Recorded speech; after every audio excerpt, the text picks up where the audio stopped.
Olá, gente, tudo bem? Eu me chamo João Pedro Cardoso, eu sou residente de Biologia na Escola Benjamin Batista. Ahn, Sou residente pelo Instituto Federal do Piauí e minha preceptora é a professora Mônica Aragão. E na aula de hoje a gente vai falar um pouco sobre os vírus. Essa aula ela vai se caracterizar mais por ser uma introdução aos vírus, né? E aí ela vai ser complementada com uma pequena atividade de revisão, que o link vai estar aqui na descrição. Ao final do vídeo eu explico um pouco melhor como é que vai ser. Bom, como toda aula da a gente vai iniciar conceituando o que seria um vírus, né? Um vírus ele é um organismo pequeno e bastante simples, né? Por exemplo, o menor vírus de que se tem registro, ele possui apenas 20 nanômetros de diâmetro. E esse tamanho é menor do que o ribossomo, e o ribossomo é a menor estrutura de uma célula. Uma dúvida que paira sobre a ciência é se os vírus são ou não seres vivos, né? Essa é uma questão que a gente vai ver mais aqui à frente. Eles são conhecidos principalmente por causarem doenças. Muitas das doenças que nós conhecemos, de que nós temos conhecimento no dia a dia, elas são causadas por vírus. Uma característica interessante dos vírus é que eles são parasitas intracelulares obrigatórios, ou seja, para que eles realizem todas as suas atividades, eles precisam estar parasitando uma célula. A pergunta que eu fiz anteriormente, se os vírus são ou não seres vivos, a gente vai tentar responder ela agora, né? Mas para responder essa pergunta, a gente precisa elencar os critérios que são necessários para ser considerado um ser vivo. O que eu preciso para ser um ser vivo?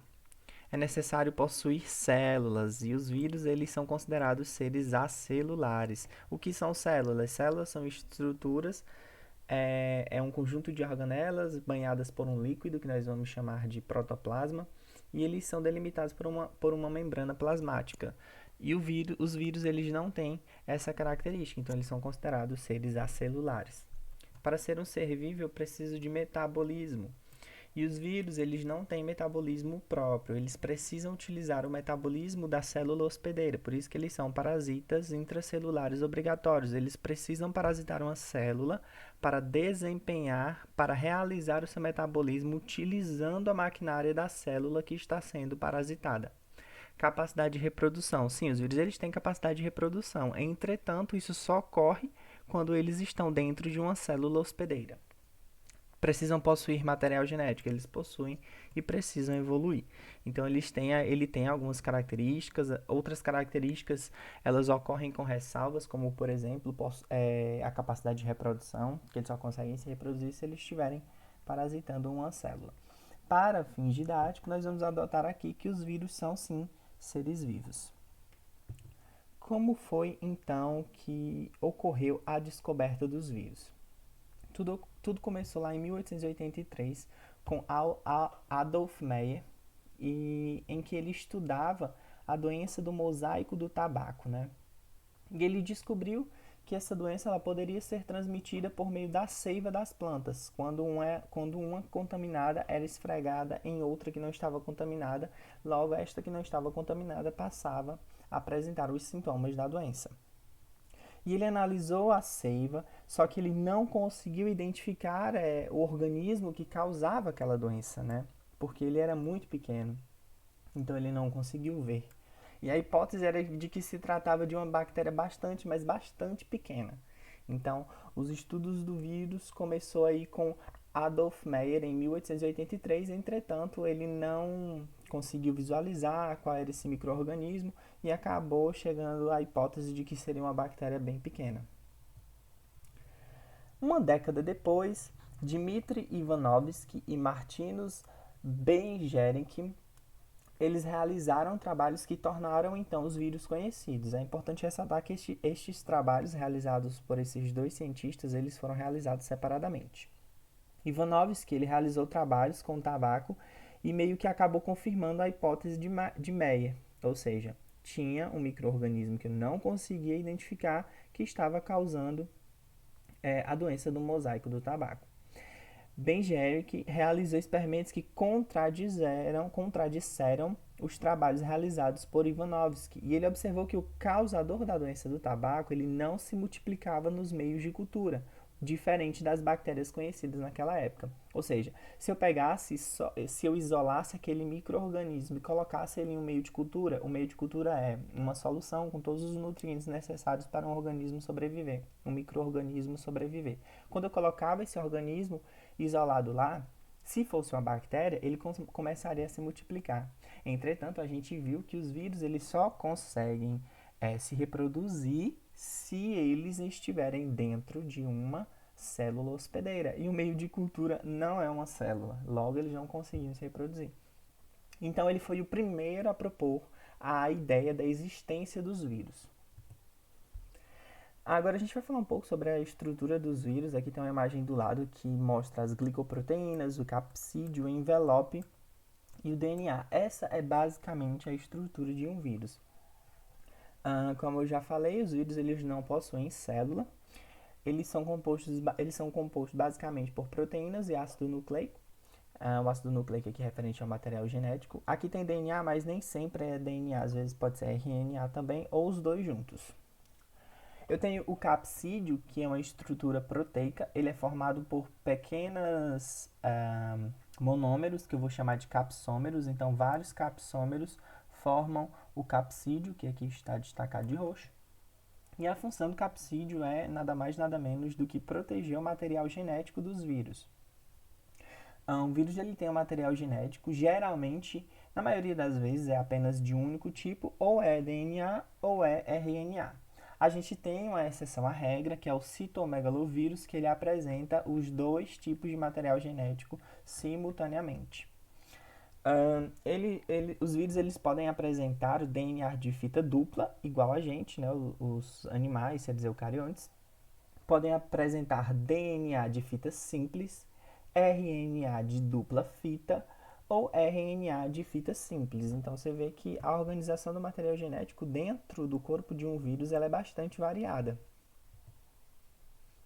Quanto ao envelope, ele é localizado externamente ao capsídeo. Ele é formado por lipídios, proteínas e carboidratos. Os vírus que possuem envelope recebem a denominação de envelopados, ou seja, nem todos os vírus eles vão apresentar envelopes. O vírus da AIDS, o HIV, ele é um exemplo de vírus envelopado. A gente tem as glicoproteínas. As glicoproteínas são elas que vão permitir a entrada do vírus na célula hospedeira. E como é que isso vai ocorrer? São essas glicoproteínas aqui, ó, essas aqui de azul, que vão meio que enganchar, entre aspas, né? Eles vão enganchar o vírus na célula hospedeira, fazendo com que este consiga atravessar a membrana plasmática ou consiga depositar o seu material genético dentro da célula. Quanto à reprodução dos vírus, né? Como eu já falei, eles só conseguem se reproduzir quando eles estão dentro de uma célula hospedeira. E por que isso ocorre? Porque eles não possuem enzimas e estruturas necessárias para a produção de proteínas que vão auxiliar no seu processo de reprodução. Porque vocês viram que a estrutura dele é basicamente um DNA e um capsídeo que é formado de proteínas. Então, se ele não tem enzimas para produzir essas proteínas, como é que ele vai proteger o material genético dele? Então, ele precisa utilizar a maquinária da célula. E assim, os vírus eles podem se reproduzir de variadas maneiras. Entre elas, a adsorção, que é quando ocorre a interação entre a célula que vai ser parasitada e o vírus. E aí eu vou ter a formação de ligações entre os seres invasores e os receptores na membrana da célula que vai ser invadida. Pode ser por penetração, que é quando acontece a entrada do vírus em sua totalidade ou parcialmente dentro da célula, né? Como eu falo, em geral, não ocorre essa penetração. É muito raro, são poucos vírus que conseguem fazer isso. Desnudamento, que é quando o ácido nucleico do vírus ele é liberado no interior da célula, separando-se do seu capsídeo. Biossíntese é quando o material genético ele é duplicado e aí vai ocorrer a síntese das proteínas necessárias para formar o capsídeo dos novos vírus.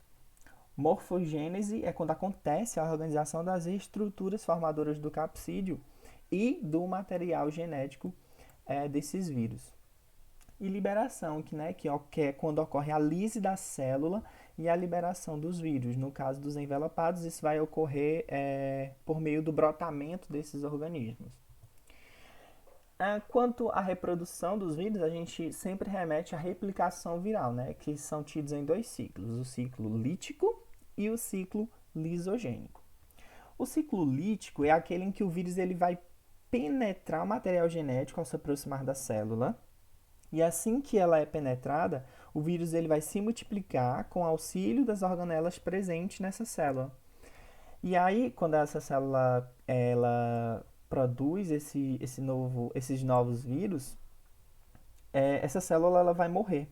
E o vírus ele continua no ciclo, e vai chegar um momento em que ele vai precisar colocar todos esses novos vírus para fora. E como é que ele vai fazer isso? Quebrando a membrana plasmática da célula. Por isso que se chama lítico, lembra lá de lise. Então, ele vai sair da célula por meio desse quebramento da membrana plasmática e o ciclo se repete de novo. Já o ciclo lisogênico é aquele em que o vírus ele inclui o seu material genético dentro da célula e aí vai fazendo consequentemente parte do DNA dessa célula, né? E assim ele vai ser multiplicado durante o processo de meiose celular. Ou seja, você vê aqui que o vírus ele colocou o seu material genético dentro da célula. Em seguida, esse material genético do vírus ele vai também fazer parte do material genético dessa célula. E toda vez que ela passar por um processo de divisão celular, por meiose, ela vai estar também copiando partes desse material genético desse vírus. E aí esse ciclo ele vai se repetindo, repetindo, repetindo. Esses são os dois ciclos de replicação viral. Cai muito em vestibular, então eu sugiro que vocês façam esse esquema no caderninho de vocês. Não é tão difícil. O sabão contra o vírus, né? Os vírus eles não resistem ao sabão porque o poder de infecção dele é preservado por camadas de proteínas, né? A gente viu na estrutura do vírus que tanto o envelope quanto o capsídeo são formados por estruturas proteicas ou de gorduras e tal. E, como é o caso do coronavírus, além do envoltório de proteína, ele tem um envelope, né? Os vírus envelopados de natureza lipoproteica. O que são envelopes de natureza lipoproteica? São aqueles que são compostos por proteína e gordura. E aí, nessa camada desse envelope, eu vou ter, então, as glicoproteínas. E aí o vírus ele vai depender dessas espículas de proteínas de sua camada mais externa para entrar na célula humana, como a gente acabou de ver no slide anterior. E o sabão ele tem o poder de destruir essas espículas. E aí, quando eu destruo essas espículas, eu consequentemente vou afetar a capacidade do vírus de adentrar a célula humana e, evidentemente, fazer com que toda a sua estrutura seja dissolvida, graças à capacidade do sabão de dissolver essas estruturas lipoproteicas, né? Então, como é que eu digo? Sempre que possível, lavem as mãos, né? Não abram mão disso. O álcool em gel a gente deve usar só em última instância. Bom, o link para a revisão da atividade ele vai estar aqui na descrição. Então acessem, não esqueçam de preencher com o nome de vocês completo, a série de vocês e a respectiva letra, tipo terceiro ano A, terceiro ano B, para facilitar a correção e a computação da frequência. Obrigado por terem assistido ao final. Fiquem em casa, se precisar sair, usem máscara, lavem a mão com água e sabão, a gente viu que isso é muito importante, e usem álcool em gel quando necessário.